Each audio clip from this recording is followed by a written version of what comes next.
అందరికీ నమస్కారం. నేను మీ మురళి. వైసీపీ పార్టీ ఇన్నాళ్ళు 5 సంవత్సరాలు ఒక రాజకీయం చేసింది అంటే ఓడిపోయిన తర్వాత సరికొత్త రాజకీయాలకు తెరలేపింది. అంటే యూటీ రాజకీయాలు. యూటీ రాజకీయాలు అంటే యూజ్ అండ్ త్రో రాజకీయాలు. నిజంగా అది పార్టీకి నష్టం అని తెలుసుకుంటున్నారో లేదో తెలియదు, కానీ వాళ్ళు చేసే రాజకీయాలు చూస్తూ ఉంటే ఇప్పుడున్న నాయకుల్లోనే స్తబ్దత, ఏం చేయాలో తెలియని పరిస్థితి. నిజంగా ముద్రగడ పద్మనాభం గారు తన ఇమేజ్కి మించిపోయి వైసీపీ పార్టీకి సపోర్ట్ చేసుకుంటూ వచ్చారు. ఆయన చేసినటువంటి సపోర్టు ఇంత అంతా కాదు. అప్పుడిప్పుడో తెలుగుదేశం పార్టీ మీద ఉన్నటువంటి ఆ కోప తాపాలన్నీ కూడా ముద్రగడ పద్మనాభం గారిని వాళ్ళ అబ్బాయిని అరెస్ట్ చేయించినటువంటి రోజుల్లోకి మనం వెళితే దాన్ని కడుపులో పెట్టుకున్నటువంటి పద్మనాభం గారు వైసీపీ పార్టీని ఎంతలా సపోర్ట్ చేశారో మనందరికీ తెలుసు. ఇప్పుడు ఏపీ రాజకీయాల్లో ముద్రగడ పద్మనాభం గారిది ఒక ప్రత్యేకమైన స్థానం అని మనం చెప్పుకోవాలి. ఆయన రాజకీయ నాయకుడిగా కంటే కాపు రిజర్వేషన్ ఉద్యమ నేతగా మనందరికీ తెలుసు. ఆయన తునిలో ఒక మీటింగ్ పెట్టి అప్పుడు ఆ రోజుల్లో ట్రైన్ కూడా తగులుపెట్టారు. ఆ తగులుపెట్టిన ఉద్యమంలో వైసీపీ పార్టీ నుంచి వచ్చినటువంటి గూండాలు వచ్చారు, పెట్రోల్ బాంబులతో దాన్ని తగలబెట్టారు, పెట్రోల్ సీసాలతో వాట్ ఎవర్ అన్నీ కూడా చాలా ఊహాగానాలు అయితే వచ్చాయి. అవి కేసులు అయ్యాయి. తర్వాత మళ్ళీ జగన్మోహన్ రెడ్డి గారు వచ్చిన తర్వాత ఆ కేసులన్నీ తీసేయడం జరిగింది. ఇలా ఇదంతా జరిగితే ఆయన చేసిన ఉద్యమం పూర్తిగా జగన్మోహన్ రెడ్డి క్యాష్ చేసుకున్నారనడంలో ఏ విధమైన సందేహం లేదు. ఇక 2019లో కాపులు జగన్మోహన్ రెడ్డి వైపు టర్న్ కావడానికి ప్రధాన కారకులు కూడా ముద్రగడ పద్మనాభం గారే. ఎందుకోనంటే అప్పుడు కాపు ఉద్యమం గురించి మంచి కాక మీద ఉండేవారు కాపులందరూ కూడా. అంతా అండగా నిలిచారు ముద్రగడ పద్మనాభానికి. ప్రస్తుతం ఇప్పుడు మనం మాట్లాడుకోవాల్సిన విషయం, ఎందుకు ఈ విషయం మాట్లాడుతున్నాం అంటే ముద్రగడ పద్మనాభం గారి ఆరోగ్యం చాలా క్షీణించింది. ఆయన అనారోగ్య సమస్యలతో ఆసుపత్రిలో చేరారు. ఆయన వైద్యానికి ఇప్పుడు ఆర్థిక సమస్యలు ఎదురైనట్లు వార్తలు వస్తున్నాయి. అందులో ఎంత నిజం ఉందో లేదో మనకు తెలియదు, కానీ ఇంతటి కష్టకాలంలో జగన్మోహన్ రెడ్డి ఆయనకు అండగా లేకుండా పోయారట. కనీసం హాస్పిటల్కి వచ్చి పలకరించినటువంటి సందర్భం కూడా లేదట. ఆయన చాలా ఆవేదన చెందుతున్నారట. ఆయన అనుచరుల్లో ముద్రగడ పద్మనాభం గారు చాలా ఆవేదన చెందుతున్నారు. కనీసం జగన్మోహన్ రెడ్డి గారు ఫోన్ కూడా చేసి పలకరించలేదు అన్న మాటలు అనుచరుల్లో వినిపిస్తున్నాయి. అనుచరులు కూడా బాహాటంగా చెప్తున్నారట. గత కొంతకాలంగా అనారోగ్య సమస్యలతో బాధపడుతున్నారు ముద్రగడ. మళ్ళీ ఇప్పుడు అస్వస్థత గురి కావడంతో మెరుగైన వైద్యం కోసం హైదరాబాద్లో యశోద హాస్పిటల్కి తరలించారు. అక్కడ వైద్య ఖర్చులు ఊహించని స్థాయిలో ఉండడంతో బిల్లులు భరించలేక రాత్రికి రాత్రే ఆయనను సమీప హాస్పిటల్, అంటే చిన్న హాస్పిటల్లో చేర్పించడం చాలా హాట్ టాపిక్ అయిపోయింది. నిజంగా అంతటి ఒకప్పటి ఎంపీ, రాజకీయ ప్రముఖులు, రాజకీయ నాయకుడు, కాపు రిజర్వేషన్ నాయకుడు, కాపులు ప్రతి ఒక్కరు ఎవరి పేరు చెప్తారా అంటే ముద్రగడ పద్మనాభం పేరే చెప్తారు. అటువంటి నాయకుడికి వైద్యం కోసం హాస్పిటల్లో, ఒక చిన్న హాస్పిటల్లో బిల్లులు భరించలేక, ఎక్కువ డబ్బులు పెట్టుకోలేక చిన్న హాస్పిటల్లో జాయిన్ అయ్యారు. చేర్పించడం ఇప్పుడు చాలా హాట్ టాపిక్ అయిపోయింది. ఇప్పటి వరకు ఊడిగం చేయించుకున్నటువంటి జగన్మోహన్ రెడ్డి గారు, ఇప్పటి వరకు పనికిరాని దానికి పనికొచ్చిన దానికి ముద్రగడ పద్మనాభం గారితో లేఖలు రాయించుకున్నటువంటి జగన్మోహన్ రెడ్డి గారు, ఇప్పటి వరకు ఏ విషయాన్ని ఖండించాలో ఏ విషయాన్ని ఖండించకూడదో తెలియకుండా ఖండింపు విషయంలో ఖండింప పరంగా కొనసాగినటువంటి ముద్రగడ పద్మనాభం గారితో జగన్మోహన్ రెడ్డి గారు కలిసి నడిచారు కదా. మరి ఇప్పుడు ఆయన ఆరోగ్యం క్షీణించడంతో మోహం చాటేశారు. ఎంతటి దౌర్భాగ్యం ఇది. ఇప్పుడు ముద్రగడ్డ సన్నిహితుల్లో వినబడుతున్న మాట, జగన్ ఇంత చావు దెబ్బ కొడతాడా, పద్మనాభాన్ని ఇంత నిర్లక్ష్యం చేస్తాడా, కేవలం ఇప్పుడు వస్తే తను డబ్బులు పెట్టుకోవాల్సి వస్తుందనో, లేదు తను వస్తే సపోర్ట్గా నిలబడాల్సి వస్తుందనో తెలిసి హాస్పిటల్కి రావడం మానేస్తారా? అంటే సాయి కృష్ణ అనే ఒక రౌడీ షీటర్ని కలుసుకోవడానికి విజయవాడ వరకు వెళ్ళి అక్కడ వాళ్ళ అమ్మగారికి దన్నుగా ఉన్నానని చెప్పి భుజం మీద చేతులు వేసి, మీకు మేము సపోర్ట్గా ఉన్నాం, మీరు కాపు కులానికి చెందిన వాళ్ళు, మిమ్మల్ని పక్కన పెట్టినటువంటి చంద్రబాబు నాయుడు గారికి మేము వ్యతిరేకంగా పోరాడుతాం, మేము మీకు సపోర్ట్ ఉంటామని ఒక రౌడీ షీటర్ దగ్గరికి వెళ్ళినటువంటి జగన్మోహన్ రెడ్డి గారికి, కాపు రిజర్వేషన్ ఉద్యమం చేసినటువంటి కాపులకి దన్నుగా ఉన్నటువంటి ముద్రగడ పద్మనాభం గారు గుర్తు రాలేదా అండి? ఈ మాటలు నేనంటున్నవి కాదండి, ముద్రగడ సన్నిహిత వర్గాలు అంటున్నటువంటి మాటలు. అది నిజమే కదా. నిన్నటికి నిన్న ఆడెవడో తెలీదు, ఆడి మీద ఇంచుమించు 10 నుంచి 15 కేసులు ఉన్నాయట. అది పూర్తిగా నాకు ఇన్ఫర్మేషన్ తెలియదు, కానీ కేసులు ఉన్నాయట. మరి ముక్కుపచ్చలారని చిన్నపిల్లను కూడా వాడు చేర్చినటువంటి సందర్భాలు కూడా ఉన్నాయన్న మాటలు వినబడుతున్నాయి. సోషల్ మీడియాలో రకరకాల వీడియోలు కనబడుతున్నాయి. అటువంటి వాడి ఇంటికి వెళ్ళిపోయి నువ్వు వాళ్ళ అమ్మగారికి నువ్వు భరోసా ఇచ్చేసి మీ అబ్బాయిని ఎన్కౌంటర్ చేసేసారు, అది చేసేసారు, ఇది చేసేసారు అని పోలీసుల మీద కొన్ని అబండాలు వేసేసి అక్కడ ఉన్నటువంటి పోలీసుల మీద మంచి హుషారుగా మాట్లాడేసి చేసినటువంటి దన్నుగా నిలబడినటువంటి జగన్మోహన్ రెడ్డి గారికి కాపు రిజర్వేషన్ ఉద్యమాన్ని లేవదీసినటువంటి ముద్రగడ్డ పద్మనాభం గారు, అలాగే కాపులందరికీ ఒక నాయుడిగా నిలబడినటువంటి ముద్రగడ్డ పద్మనాభం గారితో అవసరం ఉన్నా అవసరం లేకపోయినా పనికి మాలిన లేఖలన్నీ రాయించినటువంటి జగన్మోహన్ రెడ్డి గారు ఇప్పుడు ముద్రగడ్డ పద్మనాభం గారికి అనారోగ్యం వచ్చింది అని అంటే మోహన్ చాటేసి నీ చావు నువ్వు చావు అని వదిలేశారట. ఎంతవరకు న్యాయం ఇది? కాపు రిజర్వేషన్లు ఇవ్వాలన్న డిమాండ్తో టీడీపీ సర్కార్పై అప్పుడు ఆ రోజుల్లో పెద్ద ఉద్యమం చేశారు ముద్రగడ్డ. నిజంగా కాపులకు న్యాయం జరగాలని ఆయన చేసుంటారు, కానీ అది కాపుల కంటే జగన్మోహన్ రెడ్డి గారికి చాలా పెద్ద మేలు చేసింది. ముద్రగడ్డ కేవలం అవసరాల కోసమే జగన్మోహన్ రెడ్డి వాడుకుంటున్నారు కూడా. 2019 నుంచి 2024 మధ్య ఎటువంటి అవకాశాలు కల్పించలేకపోగా 2024 ఎన్నికల్లో కుమారుడితో పాటు పార్టీలో చేరిన వారికి కనీసం టిక్కెట్లు కూడా కేటాయించలేదు. అంటే ఒక బఫూల్ని వాడుకున్నారు.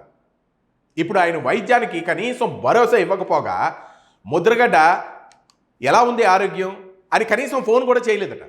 ఇది ముద్రగడ్డ అనుచరుల్లో తీవ్ర అసంతృప్తి వ్యక్తమవుతుంది. వైఎస్ఆర్ కాంగ్రెస్ పార్టీకి కాపు అస్త్రంగా మారిన ముద్రగడ్డ ఆయనకి ఇష్టం లేకపోయినా కుమారుని రాజకీయ భవిష్యత్తు కోసం ఆయన వైసీపీ పంచన చేరారు. అది ఆయన పర్సనల్ విషయం. చంద్రబాబు గారితో పాటు పవన్ కళ్యాణ్ గారిని టార్గెట్ చేసుకుంటూ విపరీతమైన లేఖలు కూడా రాశారు.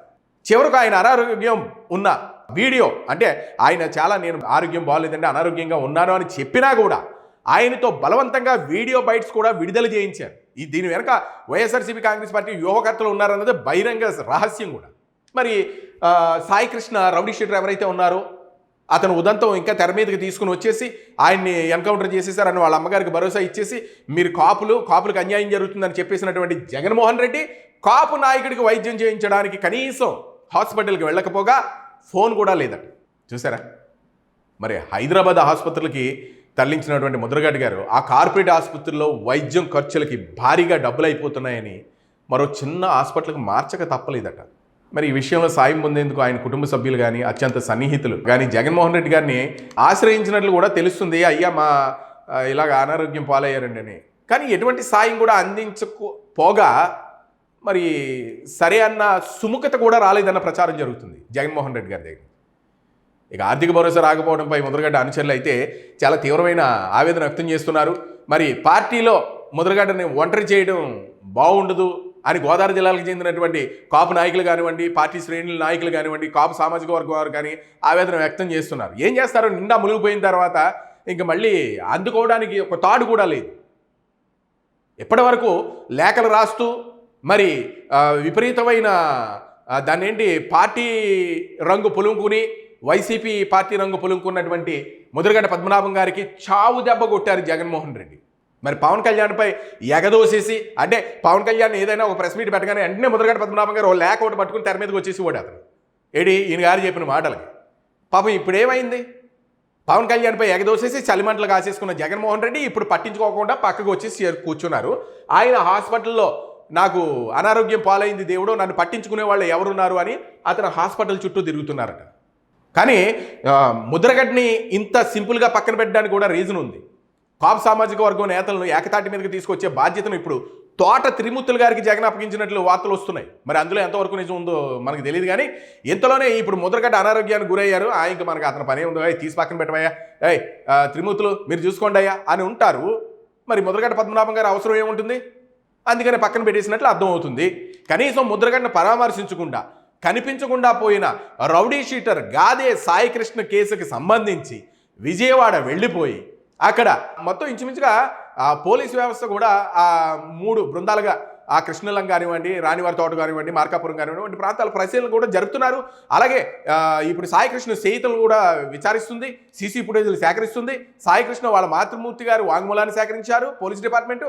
అంతకుముందు సాయి కృష్ణ మాతృమూర్తిని విజయవాడ సిపిని కలిశారు. వాళ్ళ కుమారుని పోలీసులు తీసుకొచ్చారన్న తీరుని అతను పెట్టిన ఇబ్బందులు కూడా అన్నీ కూడా చెప్పుకొని వచ్చారు. అంతేకాదు మరి సిపికి ఇన్స్పెక్టర్ నాగరాజ్ మీద కూడా ఫిర్యాదు చేశారు. ఈ విషయాలన్నీ కూడా సిపి దర్యాప్తు బృందం అధికారులకు తెలియజేయడం జరిగింది. అలాగే మన నాగరాజు గారు ఎవరైతే ఉన్నారో ఇన్స్పెక్టర్, అతన్ని సస్పెండ్ చేయడం జరిగింది. ఏకంగా ముఖ్యమంత్రి నేరుగా చంద్రబాబు నాయుడు గారు ఏకంగా రంగం మీదకి వచ్చేసి ఈ కేసు విచారణ అత్యంత వేగవంతంగా జరపాలి అని అధికారులు ఆదేశించారు. మరి కొద్ది రోజుల్లో కీలక విషయాలు కూడా బయటకు వస్తాయి అని తెలిసినప్పుడు వెంటనే వెళ్ళిపోయి ఇన్స్పెక్టర్ని ఒక్కడనే కాదు మీరు సస్పెండ్ చేయడం, ఇంకా మిగిలిన నాయకులందరూ ఇప్పుడు ఎన్కౌంటర్ చేశారు వాళ్ళందరినీ తీసుకురావాలని నువ్వు ఎప్పుడైతే జగన్మోహన్ రెడ్డి వాళ్ళ ఇంటికి వెళ్ళి పరామర్శించారు, కనీసం సాయి కృష్ణ రేంజ్ కూడా కాదా ముద్రగడ్డ పద్మనాభం గారిది? వైసీపీ నాయకులందరూ ఆలోచించుకోండి. ఈరోజు ముద్రగడ్డ అయ్యారు, రేపు పొద్దున మీరవుతారు. నిజంగా ఎందుకు అనంటే వైసీపీ యూజ్ అండ్ త్రో రాజకీయాలు చేస్తుంది. ఇవి ఎంతో కాలం నిలబడవు, పార్టీ కూడా ఎంతో కాలం నిలబడదు అన్నది రాజకీయ విశ్లేషకుల మాట. ఏది ఏమైనా మీకు ఇంకో విషయం తెలుసా? ప్రజలు చేసిందే ఏదైనా అల్టిమేట్గా న్యాయం, సత్యం, ధర్మం అవుతుంది అన్నది జగమెరిగిన సత్యం. అంటే ఇప్పుడు ఏదైనా ఎక్కువ మంది ప్రజలు వచ్చి ఇది నిజం అని అన్నారనుకో, అది నిజమని అవ్వక తప్పదు. ఎందుకు అనంటే అత్యాచారం కింద ఇన్స్పెక్టర్ నాగరాజు గారి మీద కేసు నమోదైన తర్వాత సామాజిక మాధ్యమాల్లో ఆయన్ని సస్పెండ్ చేసిన తర్వాత రాబిన్ హుడ్ మాదిరిగా యువతులందరూ కూడా జేజేలు పలుకుతున్నారు నాగరాజు గారికి. మీ అందరికీ తెలుసో లేదో. మీకు ఇంకో విషయం తెలిసిన, మహిళలందరూ కూడా అజిత్ సింగ్ నగర్లో ఉన్నటువంటి ఆయన ఇంటికి భారీగా వచ్చి చేరుకుంటున్నారట. ఎందుకు అరెస్ట్ చేస్తారు మీరు? నాగరాజు గారిని ఎందుకు సస్పెండ్ చేయాలి? నాగరాజు గారు ఇలా చేసిన తర్వాతే మేము ఊపిరి పీల్చుకుంటున్నాం, మేము కృష్ణలంకలో ఉన్న ఆడవాళ్ళం అందరూ కూడా హ్యాపీగా తిరగలుగుతున్నాం అనేసి ఇన్స్పెక్టర్ నాగరాజు గారు కృష్ణలంకలో బాధ్యతలు స్వీకరించిన తర్వాత, అంటే వాళ్ళు ఇచ్చినటువంటి రిపోర్టులు స్వీకరించిన తర్వాత అక్కడ అమ్మాయిలు ప్రశాంతంగా నిద్రపోతున్నారట. కొంతకాలంగా అక్కడ స్వేచ్ఛాయుత వాతావరణం కొనసాగుతుంది నాగరాజు గారు వచ్చిన తర్వాత. అలాంటి నాగరాజు గారిని మీరు ఎందుకు సస్పెండ్ చేయాలి? ఇప్పుడు మేమందరం నాగరాజు గారికి మద్దతు అని వాళ్ళు రోడ్ల మీదకి వస్తున్నారు. అంటే జగన్మోహన్ రెడ్డి గారు ఎవరి గురించి అయితే సాయికృష్ణ గురించి పాపం వెళ్ళి ఓదార్చారో, ఇప్పుడు జగన్మోహన్ రెడ్డికి అక్కడ ఉన్న మహిళలందరూ కూడా వ్యతిరేకం అయ్యారు. ఆ రౌడీ షీటర్ చేసిన పనికి మేము వీధిలో తిరగలేకపోయే వాళ్ళం, ప్రతి మహిళను చాలా కించపరుస్తూ ఉండేవాడు, మాకు భయం వేసేది ఏం చేస్తారో అని. అలాంటి సైకోగాడిని పోలీసులు అరెస్ట్ చేస్తే నువ్వు ఏమంటా వచ్చావు అని వ్యతిరేకత మొదలైపోయింది జగన్మోహన్ రెడ్డి మీద. అందులో ఆవగింజలో సగం ముద్రగడ్డ మీద లేదు జగన్మోహన్ రెడ్డికి. మరి ఏమో సోషల్ మీడియాలో ఏకేస్తున్నారనో లేదనంటే ప్రజల్లోకి బలంగా గట్టిగా వెళ్ళిపోతుంది ముద్రగడ్డ గురించి అని. మరి ఈ వీడియోలు ఇలాంటి ప్రసార మాధ్యమాల్లో వచ్చినటువంటి లైవ్లు ఇవన్నీ చూసి ఏమన్నా కనీసం అన్న మారతారేమో చూద్దాం. ఎందుకంటే ఈరోజు రేపట్లో కనీసం వెళ్ళి పరామర్శిస్తే కొద్దిగా కాకపోయినా కాపుల్లో ఓహో జగన్మోహన్ రెడ్డి పోన్లే ఏదో చేశాడు కదా అన్న ఒక ఒపీనియన్ మారుతుంది. ఎక్కడితో ముద్రగడ్డ పద్మనాభం పని అయిపోయింది, తోట తిరుమతులు ఉన్నారు మనకి అని పక్కన పెట్టేశారు అని అంటే మొత్తం పార్టీ పని అయిపోయినట్టు లెక్క. మరి చూద్దాం. ఈ వీడియోపై మీ అభిప్రాయాలను కామెంట్ రూపంలో తెలియజేయండి. వీడియోని లైక్ చేయండి, షేర్ చేయండి. Thank you.